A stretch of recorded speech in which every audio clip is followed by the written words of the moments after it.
Hi guys, welcome back. Got an interesting one to do today. Now if you saw the last video, you'll have seen that I was using the CZ barrel with the air stripper and then the slip-on silencer. Now the silencer itself, it was clipping unfortunately. It turns out that the bore and the outer diameter of the barrel itself are not concentric. So this is going off to the boys at Sub 12 Air Gunners. They're going to put some manners into this with a fresh crown, and they're actually going to screw cut the end of the barrel so I can use some screw-on moderators for that. The interesting thing with the group that I shot at 45 yards with this silencer, when it didn't clip, it actually showed the tightest group even over the air stripper and the bare barrel. Of course, these ones around the outside were where it's clipping, but the majority of the pellets went through this tiny little bit here. Plan is, what I want to show you, I've currently got the Walther barrel fitted in the Anschutz at the moment. Bit dusty, but I've got three moderators here. These are all screw-on ones. Now this is the little stubby one off of the Airmaks Katran. This is the BSA VC silencer, a few years old now. This has the same baffle arrangement in this as the carbon shroud does on the 9015 on the Anschutz barrel, and then this is the industry standard. This is a standard HW100 mod, which is generally going to be pretty much the quietest you're going to get. Even over all the modern fancy looking ones, these work very well. So we're going to go straight out to 45 yards. We'll shoot it with a bare barrel first, and then we'll work our way through. We'll start with the Airmaks one, then we'll do the HW mod, and then we'll go to this one, which is going to be quite an interesting one. Unfortunately, it's quite windy out there. It's pretty gusty. However, the conditions look like they're going to be relatively consistent through the test. So what I'm expecting is that the group shapes, the positions in terms of their elevation are definitely going to be different because of the different weights. But because of the different sizes of these silencers and the baffle arrangements in them, we're likely to see some different patterning in the actual groups themselves. So it's going to be quite interesting. I'm going to get some cards drawn up and I will see you at the farm.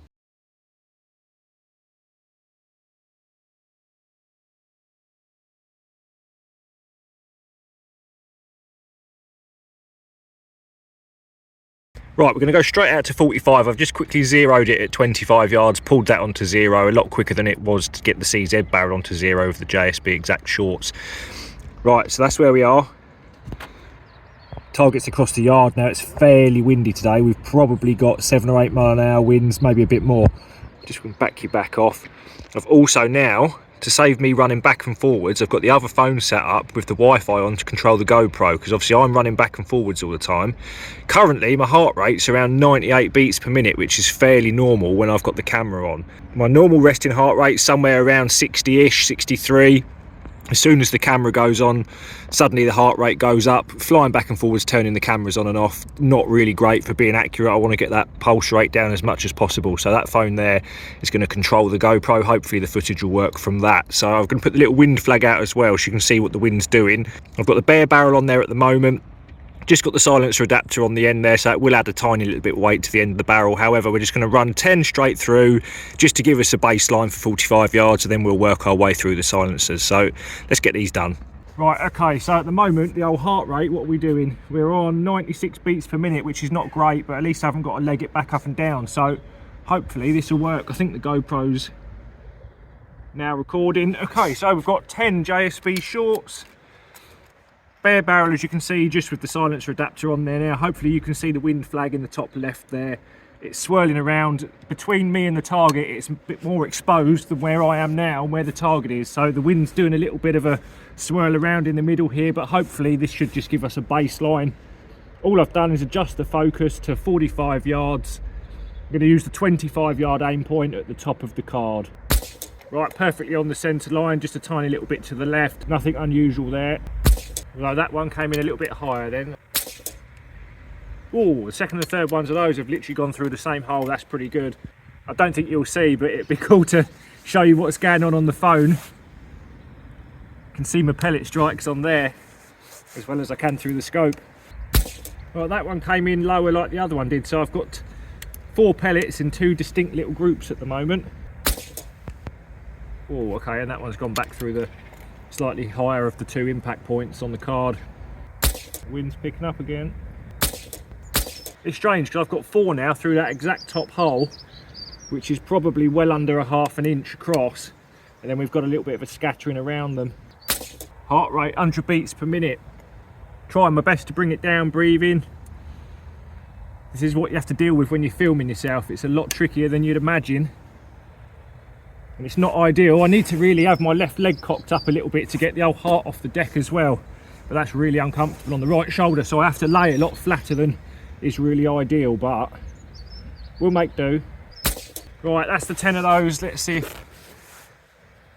Oh no, hope that's worked. Right, we better go and check that when I swap them cards over. Right, so next up then we're going to do the Airmaks silencer, then we'll do the old Weihrauch, and then we'll do the little BSA one afterwards. Now the BSA one, as I've already mentioned, is somewhat different internally. Hopefully we'll find out whether it's more or less accurate. So we'll swap these cards over and we'll get cracked on.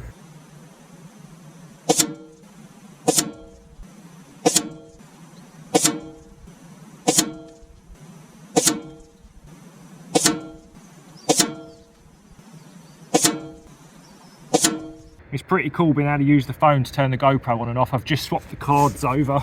I feel like my GoPro tripod's pretty close at the moment, but we'll see. I've got a bit of a cant on the card out there, so I'm going to keep the rifle upright. So this point of impacts on this card are probably going to come in a little bit to the left of the upright on the card, but I really need to do something about leveling that target holder off. Right, so 10 more pellets. As you can see now, we've got the Airmaks silencer on here. Of course, we've got a bit more additional weight on the end of the barrel now, so we're going to see that that point of impact, the group is going to appear a little bit lower on the card. Of course, the additional weight's just going to be drooping the barrel. Wind's picking up a bit, swirling around. It's a bit windier down the other end, but hopefully the conditions are going to be fairly consistent through the test. So, pop the old goey on. I've actually put 2 cards on the old holder, so the cards are doubled up because they were getting quite torn up. Hopefully, it certainly looks like that first shot that's gone through has punched a cleaner hole, so hopefully going forward we'll just have to double them cards up for the moment until I can get some thicker card. Right, 2 of those are literally going through the same hole at the moment. That's a good start. My heart rate's still up. Heart rate, come on, what's it doing? Come on. 105 beats a minute. Useless, but it's something I've got to learn to get used to and work around. I feel more stressed filming myself shooting on camera than I have done at any comp, even at the HFT Worlds, anything like that. This is definitely more stressful. Right, 3 of those pretty much clover leafing at the moment. Don't forget, I'm not aiming off. I'm not making any allowances for the wind. I am just waiting momentarily for the winds to die off a little bit, so I've got fairly consistent conditions, but I'm not aiming off at all. I'm just offering my crosshairs up on the scope using the 25-yard aim point at that top cross on the card, and then we can monitor the drop and the wind drift between all of the groups. So no real skill involved, just trying to keep the heart rate down and keep the crosshairs of the scope on the crosshairs of the target. Whoa, okay, so all 4 of those so far. I'd like to keep this up because that's a blinding little group at the moment. That's probably a 10mm group at the moment for them first 4. I moved a little tiny bit. Why has the GoPro stopped? Right, we'll carry on with this lot anyway, and we'll hopefully... It's not counting down. Why are you not working?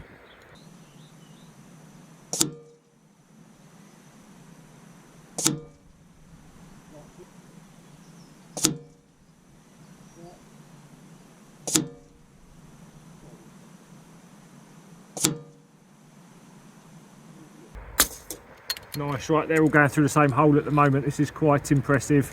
In terms of its actual silencing abilities, this is quite a small silencer. It's got quite a small volume to it as well. And it's also got some decent baffling inside of it, which again reduces the volume even more so. So in terms of its actual silencing ability, definitely not the best, but it looks like it's improved the accuracy a little bit over the bare barrel, which is interesting. And that one's skewed way off to the left. That's weird. They're all of a sudden going a bit left. I can see through the scope that that wind's picked up down the other end a little bit. Right, that was the last one. Right, let's go straight down there and have a little look at that. Let's see if that... Hopefully that GoPro's got all of that. Right, let's go and have a little nose. Right, it's a lot windier down this end than where we're shooting from. Right, so all of them first ones went through that little tiny hole, so that's probably less than 15mm across, and then as that wind's picked up, it's taken them over this way. So not bad, very encouraging with the first ones going through here. That's a bit annoying, but that's what the wind looks like when you're not aiming off. I just hope that the GoPro's got all of that.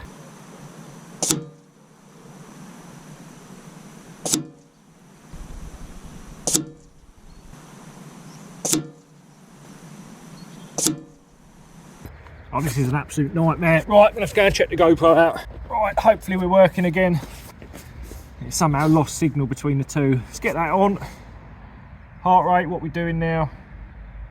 in the 80s now, so the old heart rate's coming down a little bit, which is good. The wind's fairly still this end, but it's definitely a bit more windy down by the hedge line up the other end. So right, as you can see, the Weihrauch silencer's on, still the industry standard, probably the quietest of the silencers you can buy, even over all these modern fancy looking ones that mostly don't work so well. Let's see how it goes. Hopefully we can keep the groups as tight as we did with the Airmaks one. The card's a little bit canted over, so all of these groups, or certainly this group, is going to come in a little bit to the left. Right, two of those are literally side by side. It's interesting, so both of the silencers so far have given tighter groups than the bare barrel itself. Be interested to see how the BSA one performs, because that's got some fairly involved mods to that internally, so hopefully that one will prove a point or not. And I shot that when the wind picked up, that's why it's gone to the right. Idiot. Right, that wind's doing us at the moment. Right, that wind's really swirling around now. It's pushing away from the right to the left. Of course, we're going to get a little bit of drift. This HW silencer is definitely quieter than the Airmaks one for sure. It's got a larger volume, got a slightly more efficient baffle system inside of it, just the old felt and curlers. Super simple, but it works really well. If we were shooting these indoors now, these would all be going through easily a sub ½ inch group. As you can see on the flag, the wind's swirling around, but we're slightly more sheltered this end than the target end. Right, last one. So we've got what looks like a reasonably small group, then a scattering across the elevation line when the wind's done its thing. Right, let's run you down there.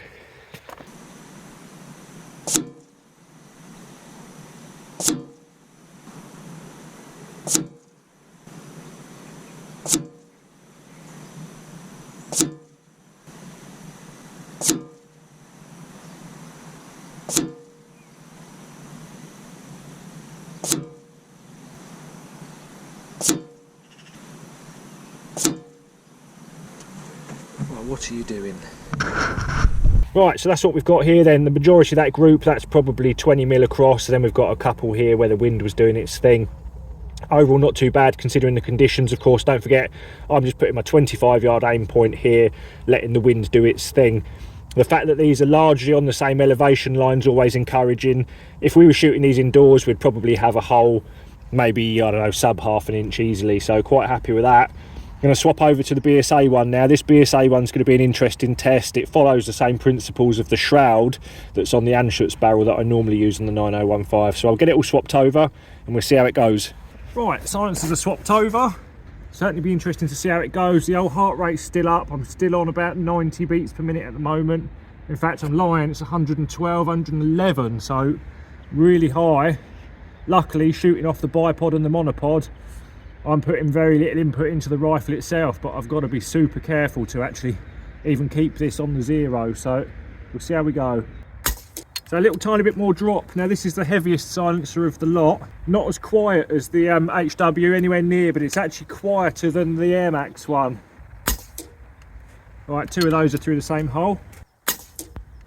Right, that one's gone about ½ inch to the left. I can see that the wind and feel the wind moving around. This one's grouping all right. The wind's pretty much died off this end, but I can see down the other end that the hedge line's swirling around a little bit. We've got one that's dropped a bit lower than the rest, which I can't account for at the moment. That's it, right. I'll run you down there. Turn that off. Hopefully that's worked. That's been pretty stressful controlling the GoPro from this end, I'll be honest.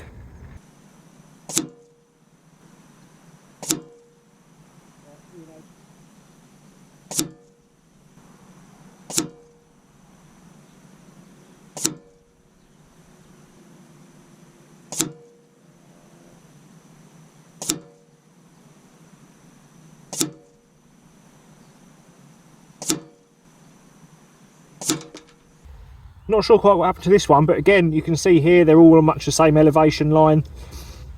Not too bad at all. When I get it home, we'll have a look inside this one and see whether or not the baffle arrangement in the BSA one made any difference or not. But I think what I might well do now, I might well get a couple of HFT targets out. We've got a little bit of time and we've got a bit of air left, so we'll see if we can knock a few targets down, eh? Right, I know this is what you've all been waiting for. I've got the little tiny Biathlon target out there, 45 yards, so we've got 20mm down to 8mm. Just gone back to the Airmaks silencer. I'm driving it this time. We'll see if we can aim off, see if we can actually hit something.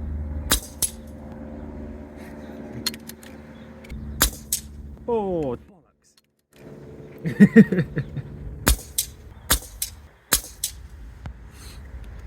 Right, that took 2 shots.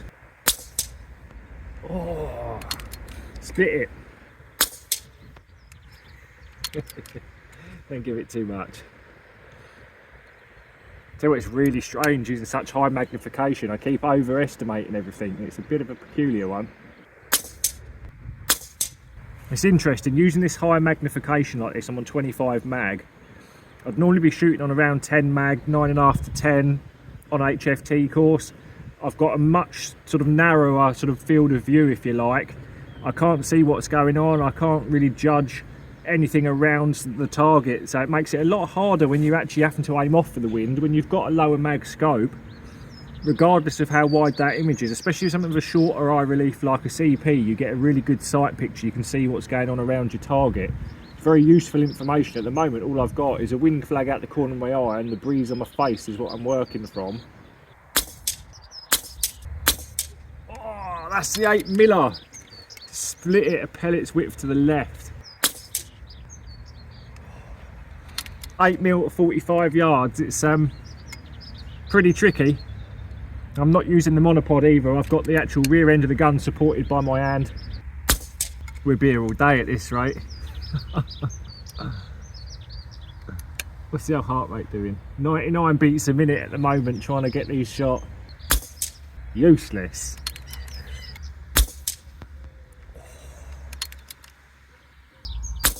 Got him. That's the 8mm at 45 yards. With the power of editing, it's going to look like I got it straight away, but I didn't. That took about 5 shots. Oh, hang on. Here's the phone. Right, pause for a sec.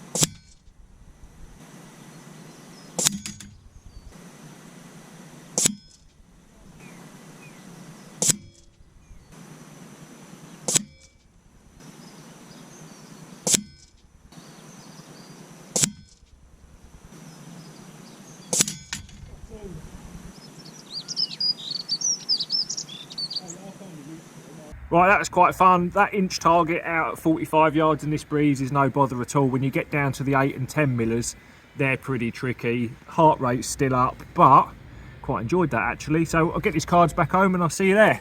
Right, we're back. That was fun. It was nice to actually get out. It was nice to get the old Biathlon target out at the end and actually do a bit of aiming off with the new scope setup. Struggling a little bit actually with the larger magnification. It's certainly something a bit different to what I've ever used before. So seems to be overcompensating a little bit. Everything looks that bit larger, but looking forward to getting used to it and learning it. Also quite interesting having the old Fitbit on. That's got the old heart rate monitor on it.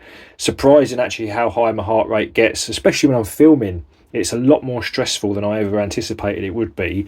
And of course I'm running back and forwards with the cameras, trying to monitor everything. So something I definitely need to work on is bringing that heart rate down. Thought it would be quite useful to start with having the phone set up so I could use that to set the old GoPro on and off, but that seems like it's a bit problematic. It doesn't seem to work over 45 yards particularly well, but in any case, the conditions unfortunately started to deteriorate obviously from when we started. So what we shot with the bare barrel at 45, that's a 22mm group, which is basically the same size as your UK £1 coin. As a pest controller, this is what you're aiming for at whatever range you're confident in taking your quarry down at. This is what you want. Absolutely happy with that. Considering the wind and things, it was still quite breezy at this point, but as I'd expect really, them little JSB shorts seem to go quite well through it. Now the next one that we shot was the Airmaks one. Because of the way the wind was picking up, we really need to monitor the elevation change through the group. We've got 45 mil of wind drift here, which is perfectly normal considering how the conditions were changing and the wind was sort of gusting from right to left. So although the group, it's nice to have it on camera of a little tiny cloverleaf group, this is what the wind actually does. And you can also see here that as the wind's pushing further from the right to the left, the pellets are being pushed downward as well. It's got an interesting downward trend, and this is completely normal. But 22 mil of elevation change is essentially exactly the same as the Walther group there. So Airmaks 1, pretty good. This is where it starts to get interesting. The HW mod, after all of these years, still probably the benchmark to go with, really. The elevation change was only 15 mil, so sort of 3/4 the elevation change of all of the other groups. I've got this one over here. I'm not quite sure what happened here. The wind, of course, obviously has spun around a little bit and gone from left to right. I couldn't feel it my end at all. So we've got 50 mil of wind drift in total, with only 15 mil of elevation change. I'm really quite happy with that. The muzzle report, of course, is much quieter with the HW mod than a lot of the others. Just a nice, simple mod. It works very, very well. So if you're looking at buying one, I would certainly suggest looking at the HW over a lot of the others. Now, okay, so the last one was the BSA silencer. Now, this has the same baffle arrangement in here as the carbon fibre shroud that I use on the Anschutz barrel.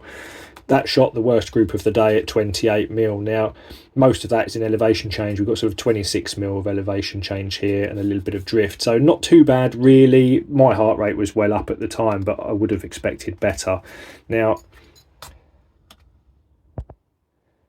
that was completely empty. There was never any baffles in there at all. I emptied that out as a sort of a test piece, really, to see whether or not just adding that as a barrel weight made a difference, and it looks like we failed with that one. It's shot the worst group of the day, so having something of a baffle arrangement in there certainly seems to work quite well. So after all these years, the HW mod again has won the day. Still pretty much the industry standard. They work incredibly well, and they don't seem to affect the accuracy on the majority of rifles. Now, it's not particularly practical to test these things before you buy them, but if you do buy something that's repackable like the Airmaks one or the BSA one, I'd certainly suggest spending a bit of time potentially rearranging the baffles inside, maybe adding some weight to them. A lot of the bench rest boys that use silencers spend an awful lot of time modifying them, tuning them, setting up the pellet speeds just to get the whole thing working in harmony, and there's definitely something to be gained in a lot of cases, especially if you need your rifle to run that bit quieter. So it was nice to get out in any case. Certainly it was nice to have a little go on the old Biathlon target. It's the first time I've been aiming off at anything for a little while. Definitely didn't shoot as well as I could have done on the old targets. However, I've put it all on there. None of it's edited. You can see exactly what happened.